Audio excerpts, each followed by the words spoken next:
Commander Zarath looked at the blue planet through the viewing screen of her ship. The water world spun slowly in space, covered with white clouds and green land masses.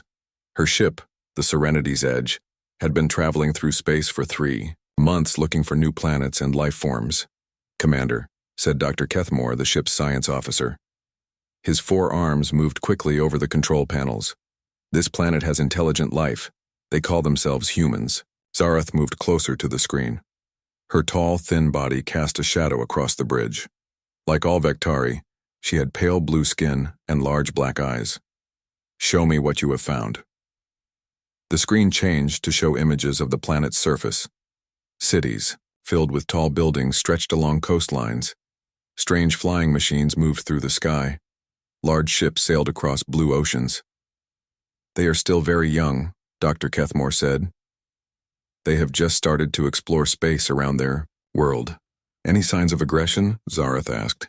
The Galactic Federation always wanted to know if new species were dangerous. "Yes, but not unusual for young species," the doctor replied. "They fight among themselves sometimes. They have weapons but nothing that could threaten us." Zarath nodded. She had seen this pattern many times before. Young species always fought until they learned better ways. The Federation would help them grow beyond such primitive behavior. "Contact their leaders," she ordered. "Use standard first contact protocol." The communication officer, a small green creature named Piptalk, began sending signals toward the planet. Within hours they received an answer. The humans wanted to meet them. 3 days later, Zarath stood in the meeting room of her ship. Across from her sat 3 humans who had traveled up from their planet in a small spacecraft. The leader was a man named Jake Morrison. He had short brown hair and wore a dark blue uniform with metal symbols on it. His eyes were a strange color, light blue like winter ice. "Welcome to our solar system," Jake said through the translation device. His voice was calm and steady. "We are honored to meet you." Zarath studied the human carefully. He seemed polite and intelligent, but there was something else in his eyes, a hardness that she had seen in predator species. "We come in peace," she replied. "The Galactic Federation wishes to establish friendship with your people." The other 2 humans were a woman named Lisa Hayes and a man called Kyle Rivers. Lisa had long red hair and green eyes. She asked many questions about the Federation and how it worked. Kyle was quieter, but Zarath noticed how his dark eyes seemed to record everything around him. "How many species belong to your Federation?" Lisa asked. "Over 3,000, Zarath answered with pride. "We have brought peace and order to most of this galaxy. War and suffering are things of the past for civilized worlds." "That sounds wonderful," Jake said, but his smile did not reach his eyes. "How do you achieve such peace?" "Through guidance and structure," Zarath explained. "Young species often make mistakes. The Federation helps them avoid these errors. We provide technology, education, and proper government systems." Kyle spoke for the first time. "What happens if a species does not want your guidance?" The question surprised Zarath. Most species were eager for Federation help. "That rarely happens," she said. "Once they understand the benefits, all species choose to join us." "But what if they don't?" Kyle pressed. "The Federation has ways to encourage cooperation," Zarath said carefully, "but it never comes to that. Every species eventually sees the wisdom of our ways." The humans exchanged quick glances. Zarath caught the look, but could not read its meaning. Human facial expressions were still strange to her. Over the following days, more meetings took place. The humans seemed eager to learn everything about the Federation. They asked about trade, technology, and law. They wanted to know about other species and their histories. Jake Morrison was especially interested in how new species were integrated into Federation society. "Do new species keep their own governments?" Jake asked during one session. "For a time," Zarath replied. "But eventually they adopt Federation systems. Our ways are more efficient and fair." "What about their cultures and traditions?" Lisa wanted to know. "The best parts are preserved," Dr. Kethmore answered. Harmful or primitive practices are gradually replaced with better ones. Kyle had been quiet during most meetings, but he asked careful questions about Federation military forces, trade routes, and communication systems. He claimed to be a cultural observer who wanted to understand how different species interacted. Zareth found his curiosity normal for a scholar. After 2 weeks of discussions, the humans agreed to accept probationary membership in the Federation. This meant they would follow Federation rules while learning to become full members. A celebration was held aboard both ships. During the celebration, Zareth found herself talking with Jake Morrison in a quiet corner of the meeting room. "Your species fascinates me," she told him. "You are intelligent and adaptable, but there is something different about you." Jake sipped a strange human drink called coffee. "How so?" "Other young species are either very aggressive or very peaceful when we first meet them. Humans seem to be both at the same time." Jake was quiet for a moment. Then he smiled, and this time the smile seemed real. "My people have a saying, speak softly and carry a big stick. We believe in being peaceful when possible but ready for anything." "An interesting philosophy," Zareth said. She made a note to include this in her report. As the celebration continued, Zareth watched the humans interact with her crew. They were friendly and asked many questions. They seemed especially interested in hearing stories about other Federation species and their histories. Some of the stories were about species that had initially resisted Federation membership but eventually joined willingly. Lisa Hayes approached her near the end of the evening. "Commander Zareth, thank you for this opportunity. My people are looking forward to learning from the Federation." "We are pleased to help," Zareth replied. "Your species shows great promise. With proper guidance, humans could become valuable members of our galactic community." "We hope so," Lisa said. "We want to be good neighbors to everyone." The next day, the humans returned to their planet to share the news with their people. Kyle Rivers remained behind as a cultural exchange observer. He would live aboard the Federation ship and study their ways while reporting back to Earth about Federation customs and practices. As Zareth watched the human shuttle disappear toward the blue planet, she felt satisfied with the first contact mission. The humans seemed reasonable and cooperative. They would make the transition to civilized society much easier than some species had. She began preparing her initial report for the Federation Council. Humans were an interesting species with potential, but nothing that would require special attention. They would follow the same integration path as thousands of species before them. Zareth had no way of knowing that she had just made first contact with the most dangerous species the galaxy had ever encountered. The humans had been polite and cooperative, but they had also been studying, learning, and preparing for whatever came next. The Federation was about to discover that humanity's greatest strength was not their technology or their aggression. It was their ability to appear harmless while preparing for war. 6 months had passed since first contact with humanity. Zareth stood before the High Council of the Galactic Federation, presenting her report on the new species. The council chamber was a massive dome filled with representatives from dozens of different worlds. At the center sat the ethereal Prime Counselor, an ancient being of pure energy who had guided the Federation for over 2,000 years. "The humans showed typical patterns for a young species," Zareth reported. Her voice echoed in the great chamber. "They are curious, adaptable, and show reasonable intelligence levels. Their technology is primitive, but advancing quickly with our guidance." The Prime Counselor's voice filled the chamber like distant thunder. "What of their emotional stability? Young species often struggle with the transition to civilized behavior. They have shown some concerning territorial instincts," Zareth admitted. "Their history includes many wars and conflicts. However, they appear eager to learn better ways. They have been cooperative with all Federation requirements so far." A tall, crystalline being rose from the council seats. This was Lord Vexrin of the Christek Empire, one of the Federation's most influential members. His body sparkled with internal light as he spoke. "Have you assigned them a development overseer?" "Not yet," Zareth replied. "The humans seem to be adapting well on their own." "Impossible," Lord Vexrin declared. No species can make the transition without proper guidance. I volunteer to oversee their development personally. The Prime Counselor considered this. Very well.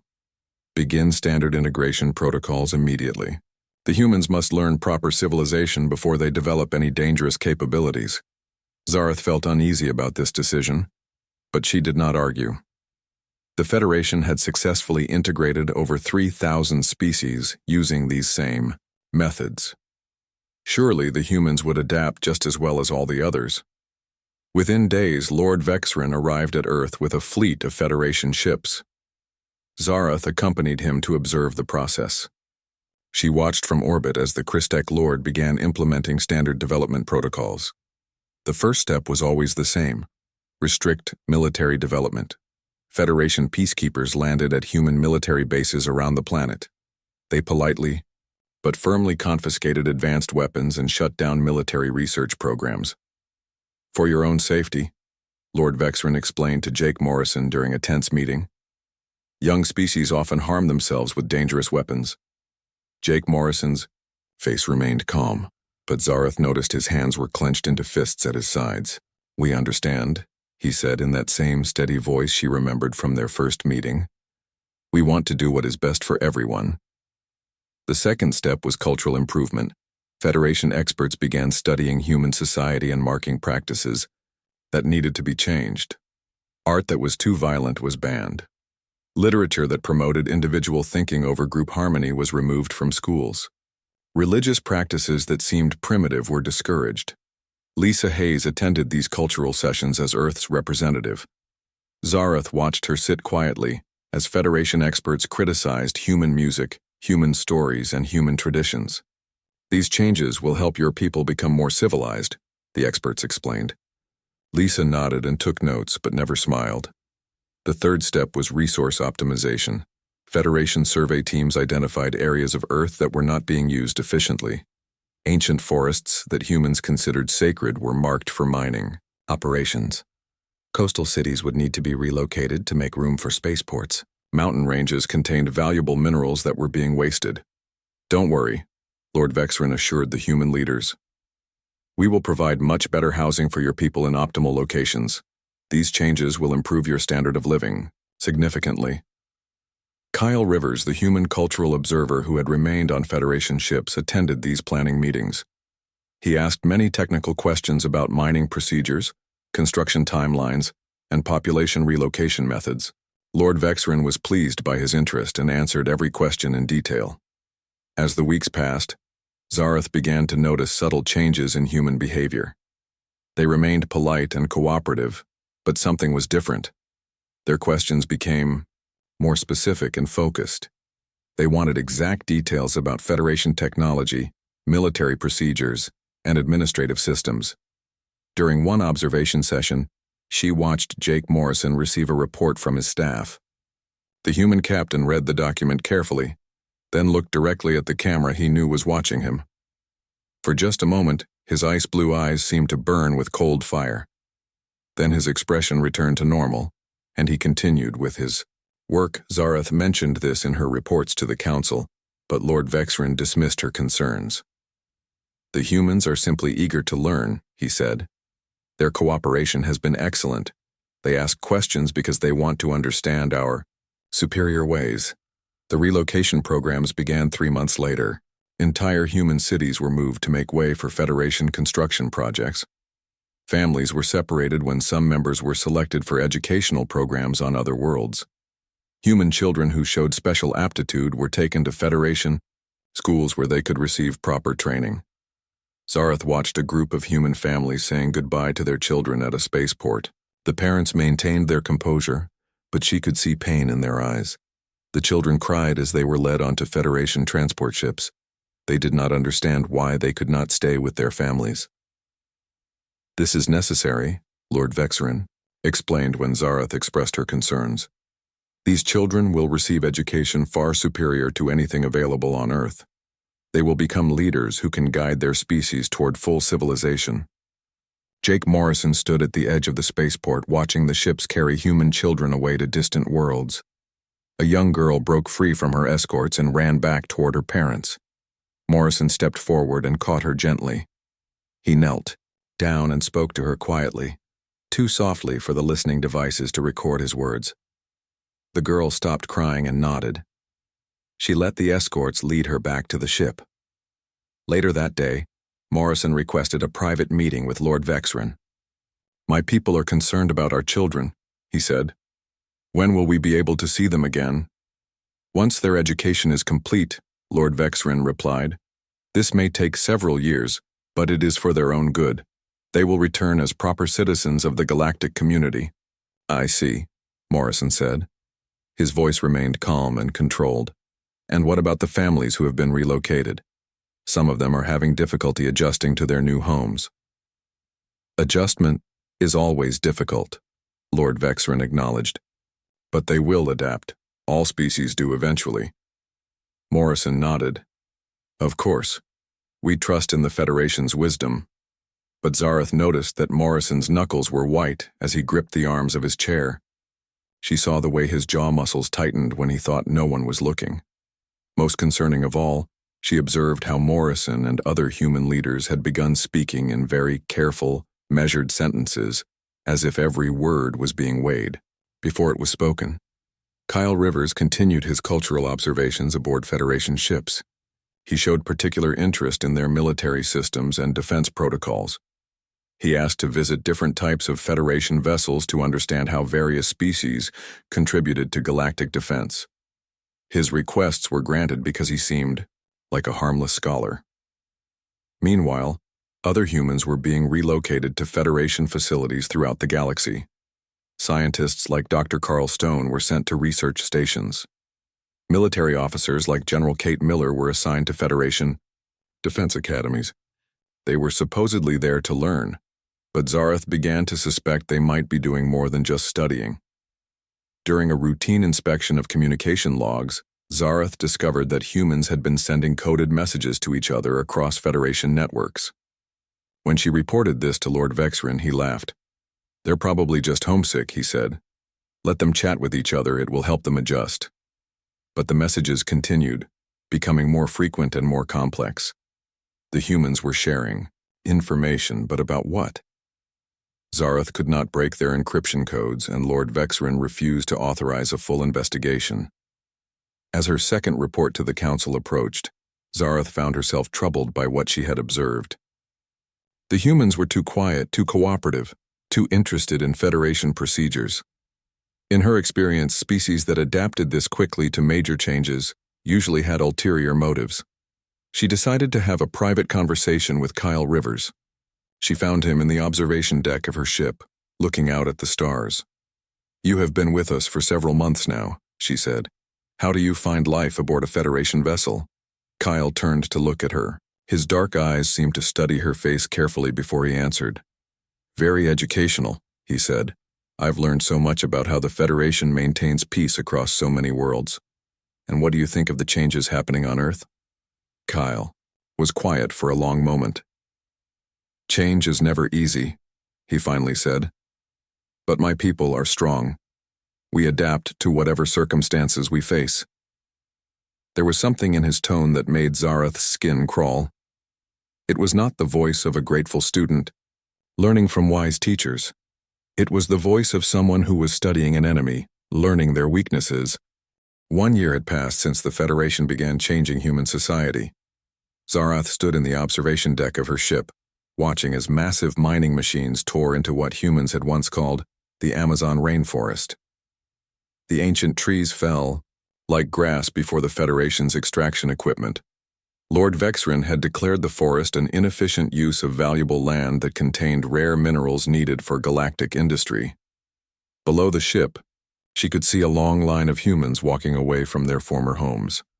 They carried small bags containing their few remaining possessions.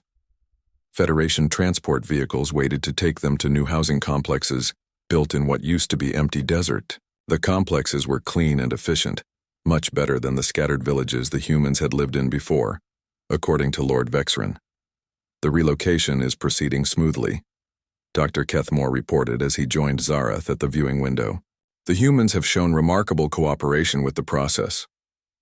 Zareth nodded, but she felt uneasy as she watched the displaced families board the transport vehicles. The humans moved quietly, without protests or complaints, but their faces were blank and emotionless. Children clung to their parents' hands and stared back at the falling trees with wide, frightened eyes. "Have you noticed anything strange about their behavior?" she asked her science officer. Dr. Kethmore tilted his head thoughtfully. "They are very quiet. Most species show more emotional response to major changes in their environment. The humans seem almost resigned. Or planning," Zareth said quietly. "Planning what?" Before Zareth could answer, her communication device buzzed. Lord Vexran's voice filled the air around them. "Commander Zareth, please report to the surface immediately. We have another group of humans who require education about the benefits of relocation." Zareth sighed and headed for the shuttle bay. When she arrived at the surface, she found Lord Vexran standing before a group of human families who had refused to leave their homes. The humans stood in a line, holding hands and facing the Federation peacekeepers with calm determination. "This area has been designated for mining operations," Lord Vexran was explaining through his translation device. "You must relocate to the approved housing facility for your own safety and the benefit of galactic society." An elderly human woman stepped forward. Her gray hair was pulled back in a simple bun, and her brown eyes were filled with sadness but not fear. "This land has been our home for generations," she said in a voice that trembled slightly. "Our ancestors are buried here. Our children learned to walk in these forests. Attachment to specific geographical locations is a primitive instinct," Lord Vexran replied dismissively. "Civilized beings understand that efficient resource utilization benefits everyone. You will be much happier in your new home." The woman looked past Lord Vexran to Zareth. "Please," she said, "can you not find the minerals you need somewhere else? This forest gives life to our entire world. Without it, the climate will change, and millions will suffer." Zareth felt a stab of sympathy for the human woman, but she also knew Federation protocol. "The decision has been made by qualified experts," she said gently. "They have determined this is the best course of action for everyone." The woman's shoulders sagged in defeat. She turned to her family and spoke in their human language.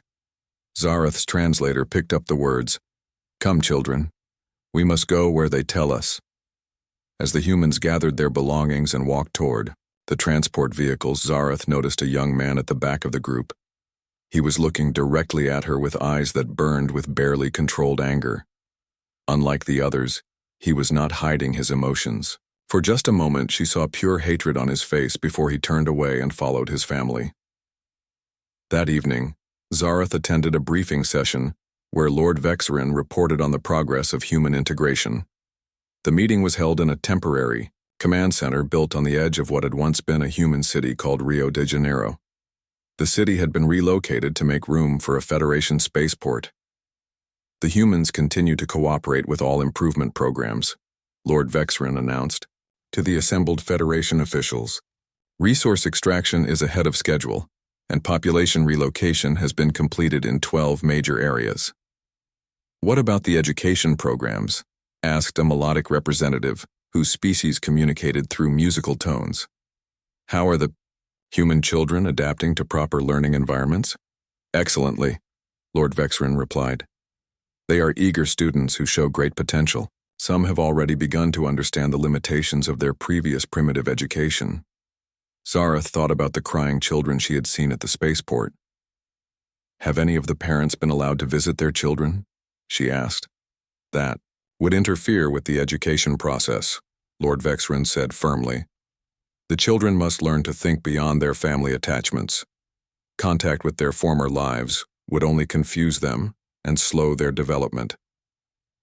After the meeting, Zareth walked through the human residential areas of the command center.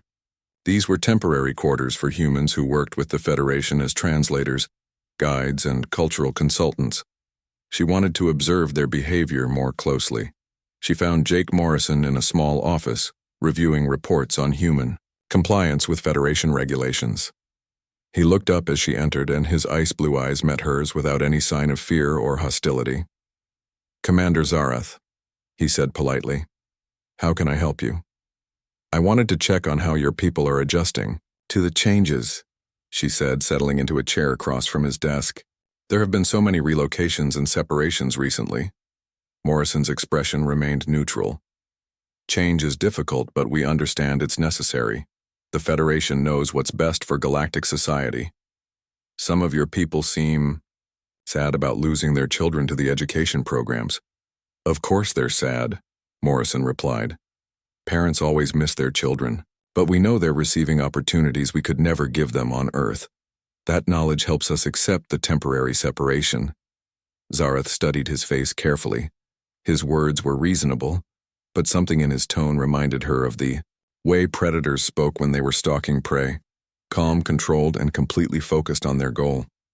Jake, she said, using his first name deliberately, can I ask you a personal question? Of course. Before the Federation arrived, what did you do when your people faced difficult situations? Morrison was quiet for a long moment, as if considering how to answer. We endured, he finally said. Humans are very good at enduring hardship while we figure out how to overcome it.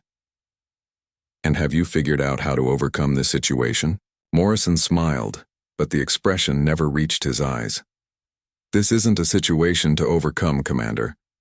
This is a learning experience that will make us better galactic citizens. As Zarath left Morrison's office, she felt more troubled than ever.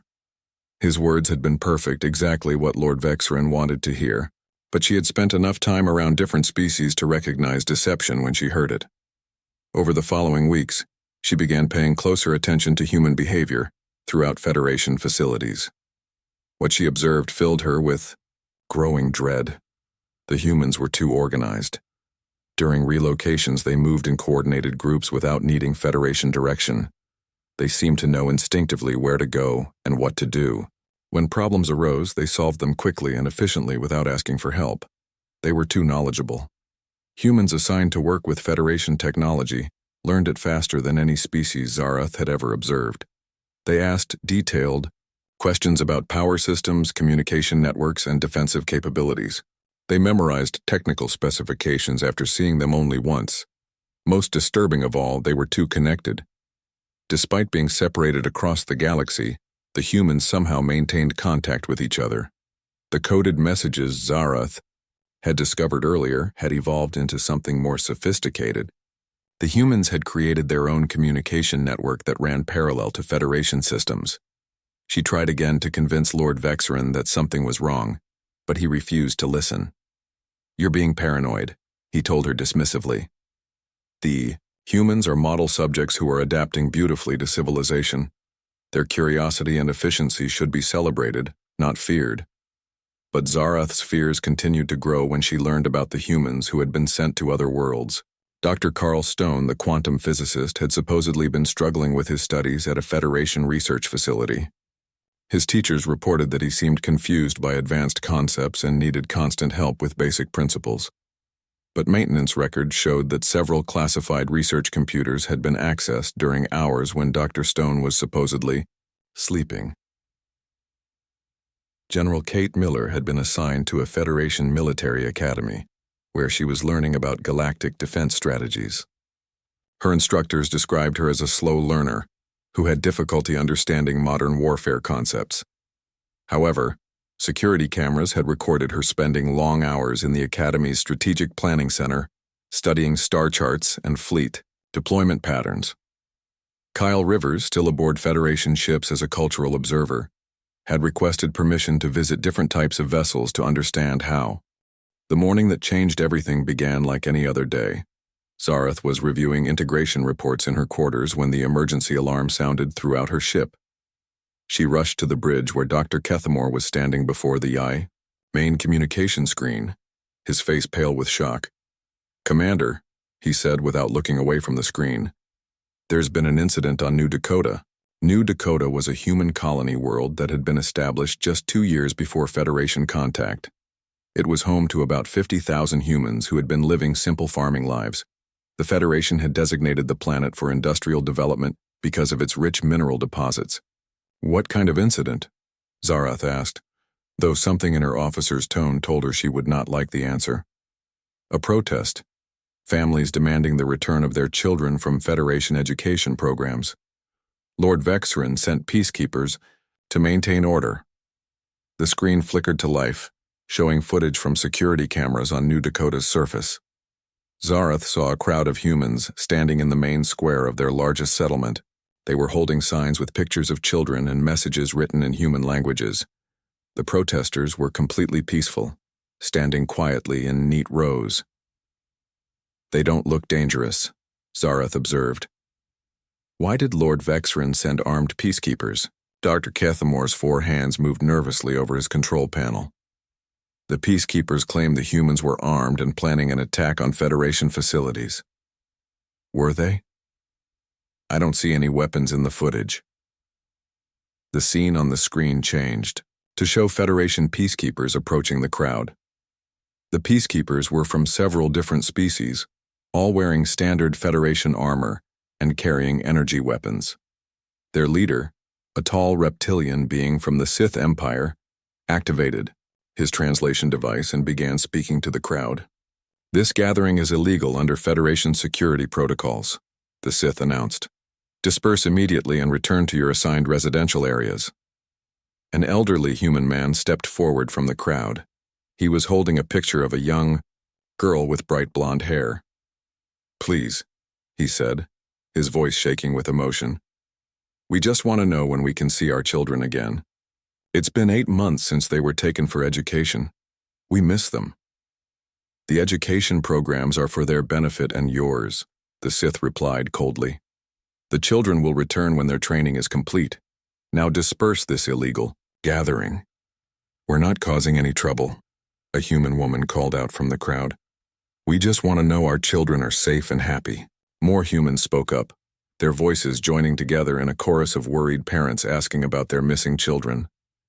The sound was heartbreaking, not angry or threatening, just full of love and desperate concern.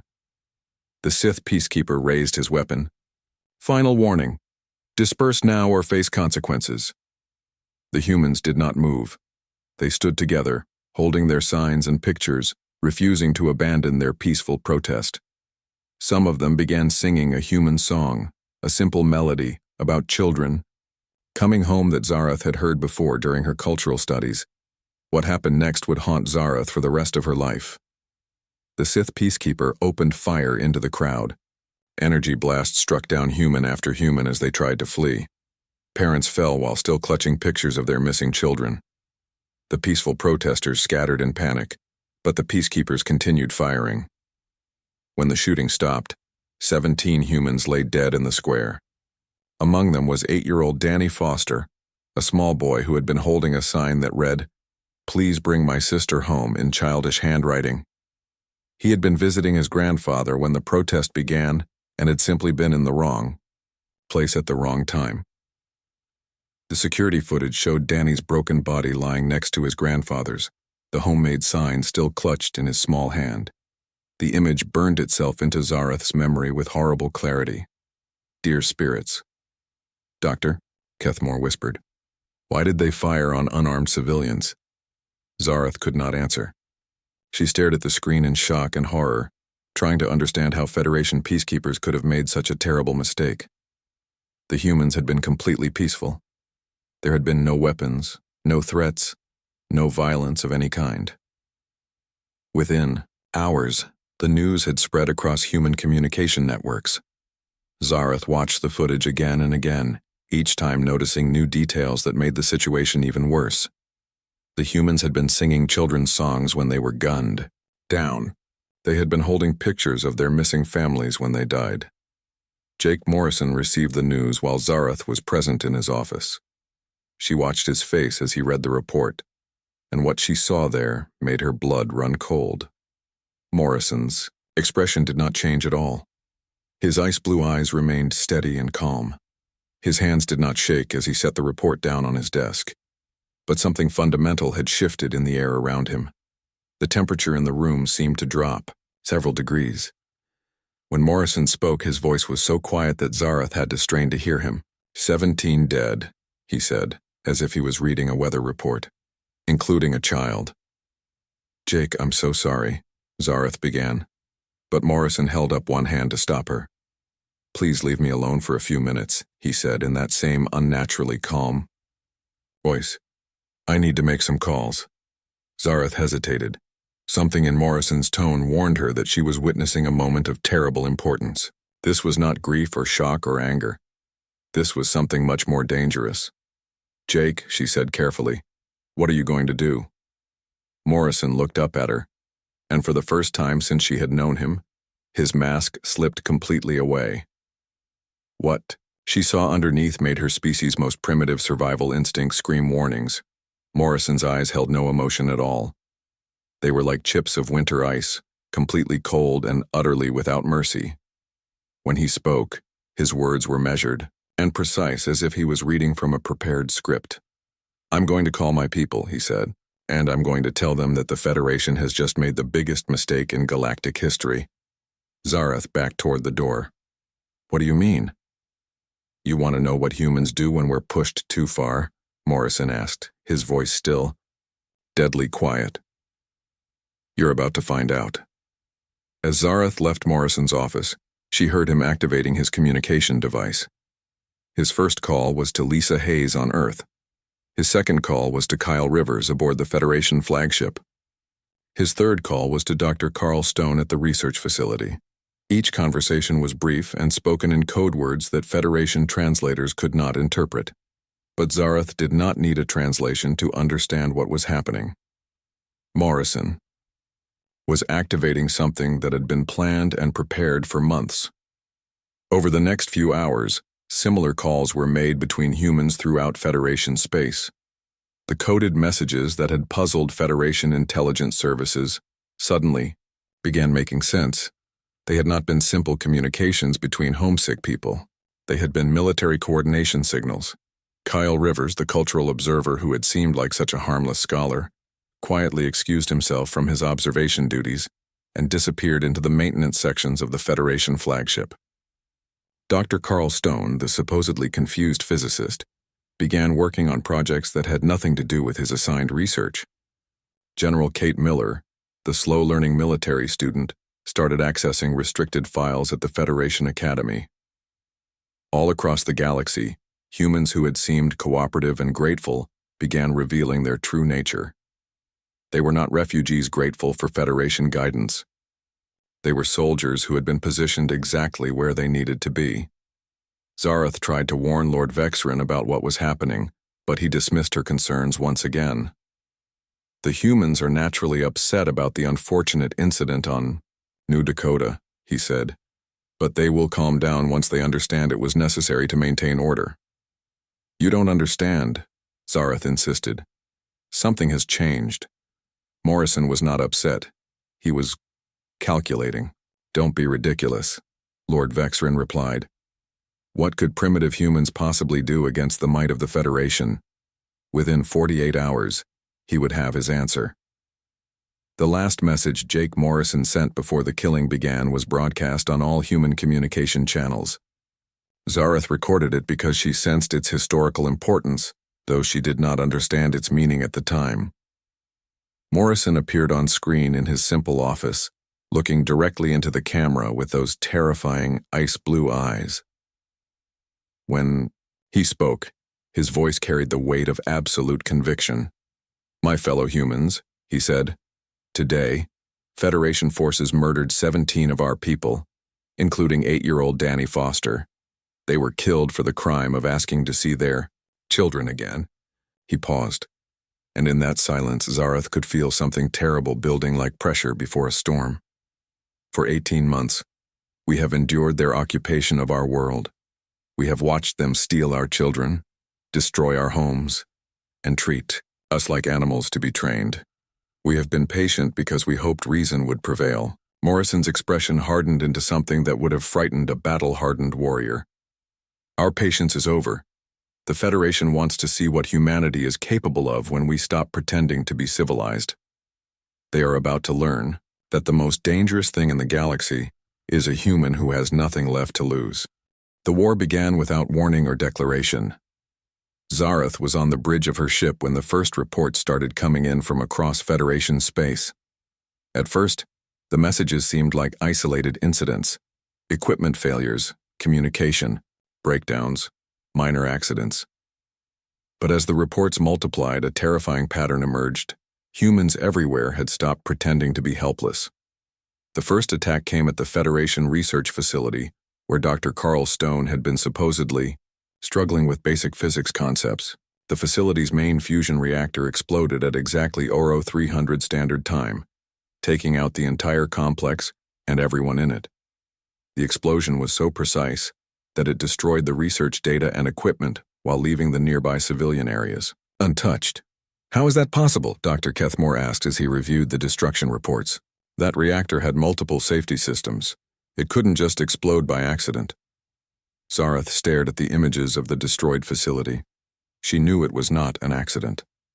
Dr. Stone had been studying Federation technology for months, learning exactly how it worked and where its weaknesses were. The explosion had been perfectly calculated to cause maximum damage to Federation capabilities while avoiding innocent casualties. The second attack hit the military academy where General Kate Miller had been learning Federation defense strategies. The Academy's main computer system suffered a complete breakdown that wiped out decades of strategic planning data and fleet deployment information. Every backup system failed simultaneously, as if someone had designed a virus specifically to destroy Federation military intelligence. More reports flooded in throughout the day. Federation facilities across the galaxy were experiencing critical system failures. Communication networks went down. Supply convoys disappeared. Administrative centers lost all their records. In every case, the damage was too precise and too coordinated to be accidental. Lord Vexran summoned Zareth to an emergency meeting at his flagship. When she arrived, she found him pacing frantically around his command center while subordinates brought him increasingly bad news. 23 facilities destroyed, reported a nervous Christek lieutenant. 47 communication hubs offline. 16 supply convoys missing or destroyed. "How?" Lord Vexran demanded. "How are primitive humans causing this much damage?" Zareth had the answer, though she dreaded saying it aloud. "They've been preparing for this since the day we arrived. Every human we relocated, every scientist we sent to our facilities, every cultural observer we allowed on our ships, they were all gathering intelligence and positioning themselves for war." "Impossible," Lord Vexran snarled. "Our security systems would have detected any sabotage attempts." "Not if the saboteurs were already inside the systems," Zareth replied. "The humans have spent 18 months learning how everything works. They know our technology better than some of our own engineers." As if to prove her point, the lights in Lord Vexran's command center flickered and died. Emergency power kicked in moments later, but the message was clear. Even the flagship was not safe from human infiltration. Kyle Rivers stepped out of the maintenance section where he had been working on what everyone assumed were minor repairs. But Zareth could see that his tools were not standard maintenance equipment. He had been building something inside the ship's systems. "Kyle," Zareth said carefully, "what have you done?" The human looked at her with sad but determined eyes. "I've disabled your weapon systems, shield generators, and faster-than-light engines. This ship is now completely helpless." Lord Vexran reached for his sidearm, but Kyle held up a small device. "I wouldn't do that," Kyle said calmly. "This is connected to the ship's life support system. If I press this button, everyone on board will be breathing vacuum in about 30 seconds. "You're fluffing," Lord Vexran accused. "You would die too." Kyle's expression did not change.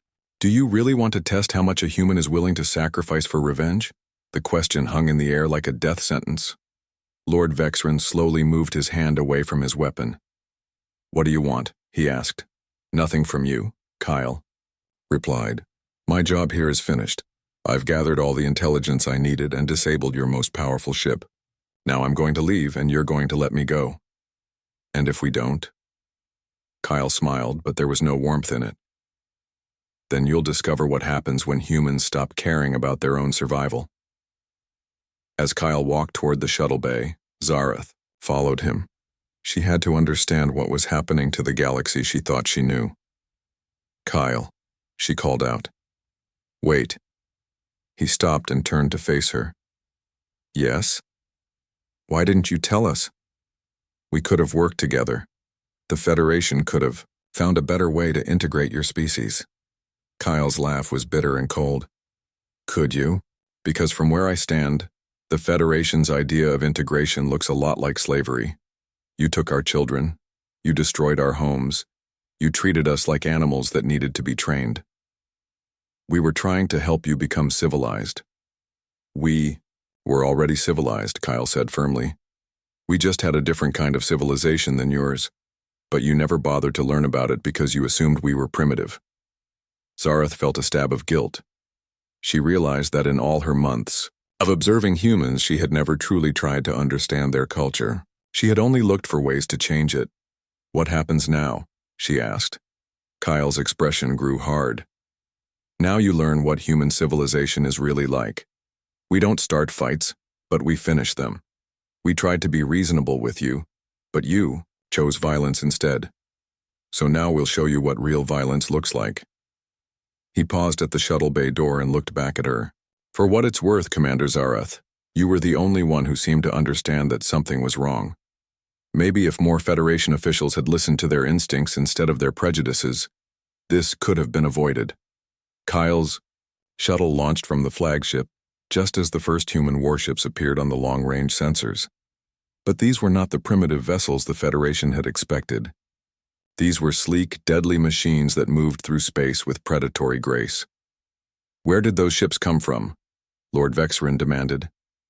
Zareth studied the sensor readings with growing horror. They're not new ships. They're the same cargo vessels and colony transports we've been seeing for months. The humans have been disguising warships as civilian craft. The human fleet was massive. Hundreds of vessels that had been hiding in plain sight throughout Federation space. Every merchant ship that had delivered supplies. Every transport vessel that had carried relocated families. Every research craft that had requested permission to study Federation technology had actually been a military ship in disguise. The lead human vessel opened a communication channel. Jake Morrison's face appeared on the screen, but he was no longer wearing simple civilian clothes. He was dressed in military uniform with insignia that Zareth did not recognize. His ice-blue eyes held no mercy as he spoke. Lord Vexrin, Morrison said in that same terrifyingly calm voice. This is Captain Jake Morrison of the United Human Defense Force. You are ordered to surrender your vessel immediately and prepare to be boarded. I don't surrender to primitives, Lord Vexrin snarled. Morrison's expression did not change. Then you die. The human ships opened fire with weapons that should not have existed. Energy beams cut through Federation shields like they were made of paper. Projectile weapons punched through armor that had never been penetrated before. The attack was so swift and overwhelming that Federation ships had no time to respond. Zareth watched in stunned silence as the most powerful fleet in Galactic history was torn apart by supposedly primitive humans. The Federation's military superiority, built up over thousands of years, crumbled in minutes. How? She whispered. Dr. Kethamore, working frantically at his console, provided the answer.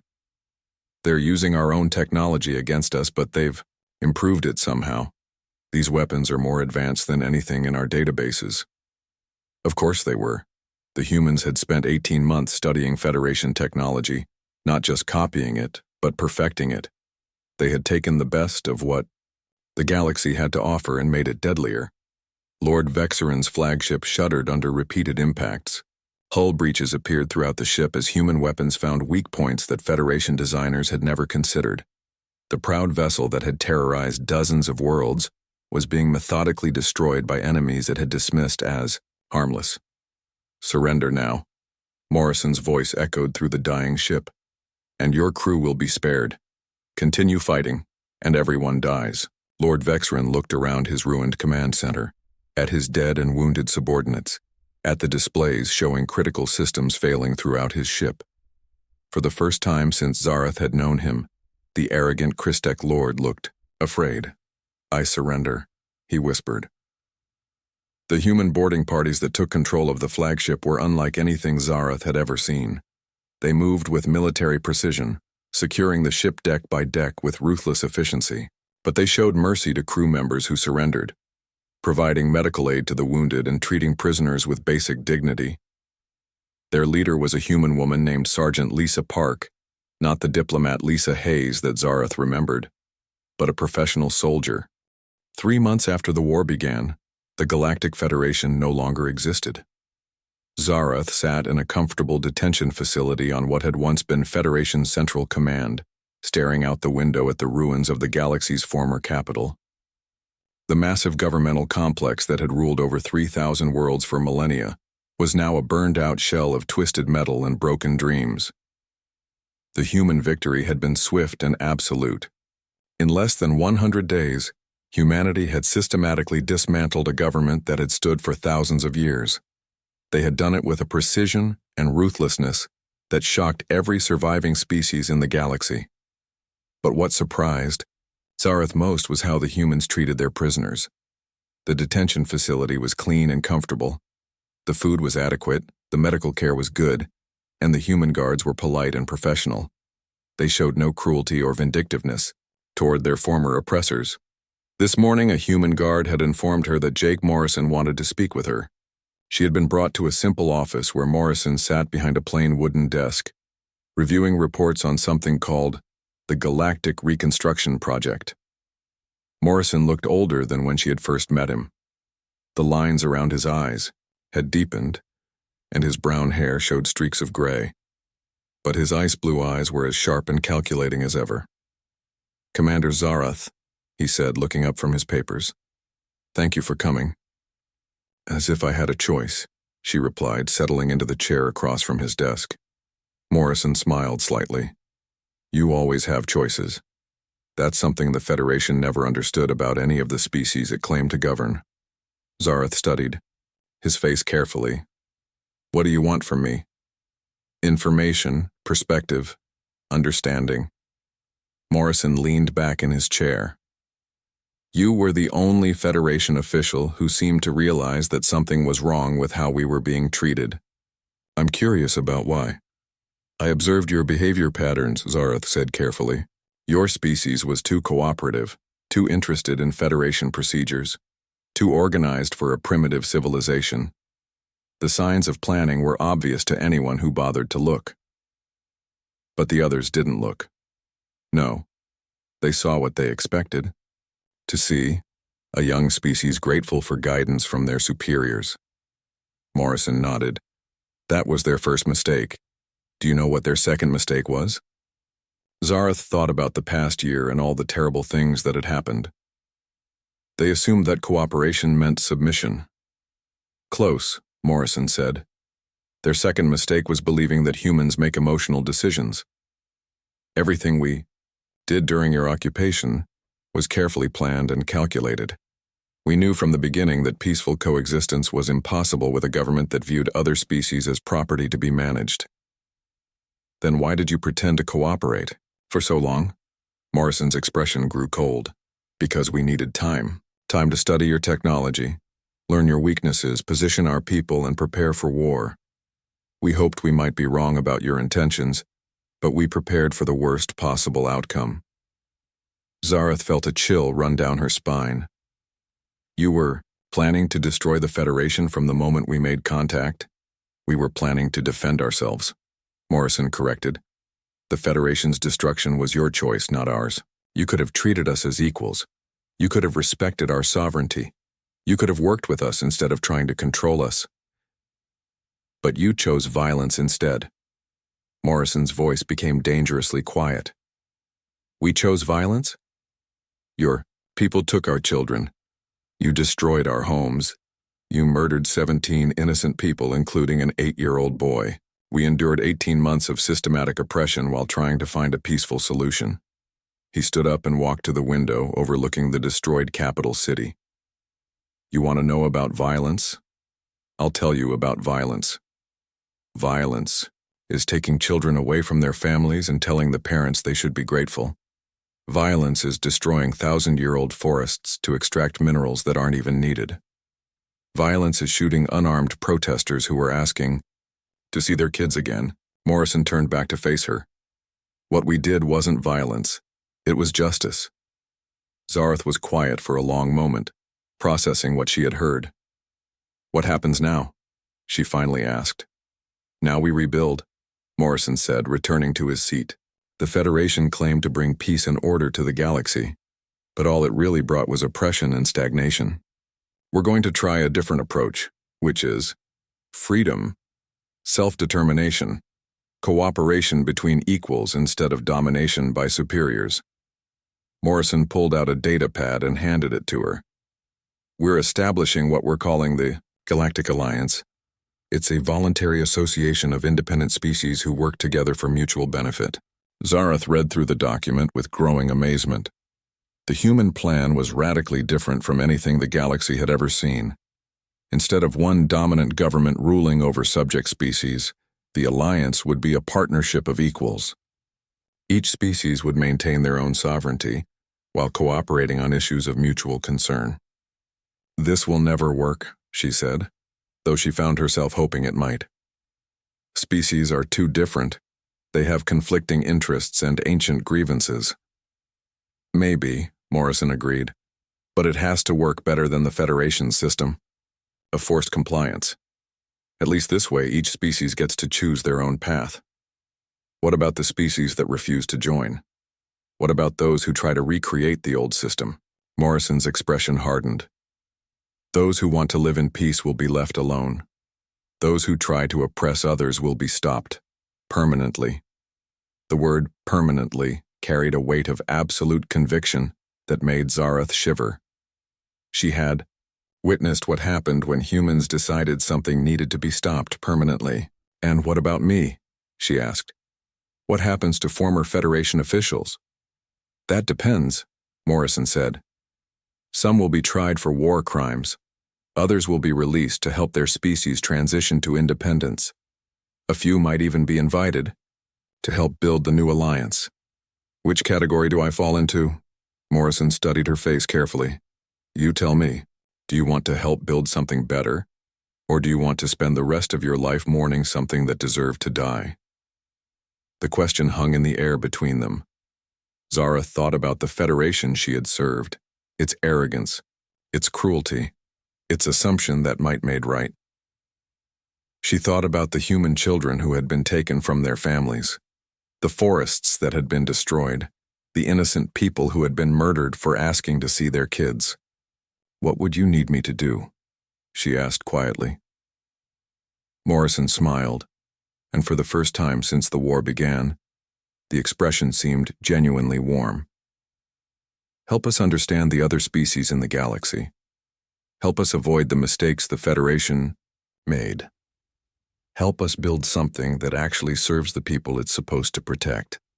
Over the following days, Zareth worked with human administrators to establish contact with surviving Federation species. Some had fled to distant corners of the galaxy and wanted nothing to do with any form of galactic government. Others were eager to join the new alliance. A few tried to establish their own mini-federations and were quickly discouraged by human diplomatic missions that carried very large guns. The transformation was remarkable. Species that had been suppressed under Federation rule began to flourish when given freedom to develop in their own ways. Trade networks established by mutual consent proved more efficient than the Federation's forced economic integration. Conflicts between species were resolved through negotiation rather than imposed solutions. Not everything went smoothly. Some species had difficulty adjusting to freedom after centuries of being told what to do. Others tried to take advantage of the chaos to settle old scores with their neighbors. But the humans dealt with each problem as it arose, using just enough force to maintain order, while allowing maximum freedom for all species to choose their own paths. 6 months after the Federation's collapse, Zareth found herself working as a cultural liaison for the Galactic Alliance. Her job was to help human diplomats understand the perspectives and needs of different species as they negotiated alliance agreements. She had requested one final meeting with Jake Morrison before, accepting the permanent position. She found him in his office, still reviewing reports and making decisions that affected billions of lives across the galaxy. "You wanted to see me?" he asked, looking up from his work. "I wanted to understand something," Zarath said. "Why are you being so merciful to former Federation officials? Why are you treating the species that oppressed you with such kindness?" Morrison was quiet for a moment, considering his answer. "Because that's what civilized beings do," he finally said. "We don't seek revenge. We don't punish entire species for the crimes of their leaders. We try to build something better. But you destroyed the Federation completely. You showed no mercy to the government itself." "The government was the problem," Morrison replied. "The people who served it were mostly just following orders or trying to survive in a bad system. We punished the system, not the individuals." Zarath thought about Lord Vexrin, who had been tried and executed for war crimes. "Not all individuals." "No," Morrison agreed grimly. "Some individuals made personal choices to commit atrocities. They faced the consequences of those choices. But we,